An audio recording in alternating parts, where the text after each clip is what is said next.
Mandate का एहतराम करते हैं। हमें असेंबली में अक्सरियत नहीं मिली, चाहते हैं मिलकर आगे बढ़े। नवाज शरीफ ने मजीद कहा कि हमारे पास इतनी अक्सरियत नहीं कि अकेले हुकूमत बना सकें। शहबाज शरीफ की ड्यूटी लगाई कि सियासी जमातों के क़यादत और दीगर से मुलाकात करें। बाकी जमातों और आज़ाद उम्मीदवारों को दावत देता हूं कि मिलकर पाकिस्तान को बचाएं। उन्होंने मजीद क्या कहा, आपको सुनवाते हैं।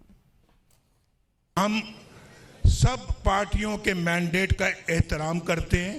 अच्छा होता, बहुत खुशी की बात होती कि हमें पूरा मैंडेट मिलता और हम अक्सरियत पार्टी बनते और गवर्नमेंट बनाते। अगर ऐसा भी होता तो हम बाकी अपनी इत्तेहादी पार्टियों को भी दावत देते कि आप भी हुकूमत में हमारे साथ शामिल हो जाएं और आप हमारे साथ चले। लेकिन चूंकि आज हमारे पास इतनी मेजॉरिटी नहीं है कि हम अपने तौर के ऊपर हुकूमत बना सकें, इसलिए हम अपना उन इत्तेहादी पार्टियों के साथ जो कि इस इलेक्शन के अंदर कामयाब हुई हैं, हम ज़रूर उनको दावत देंगे कि वो भी हमारे साथ शराकत करें।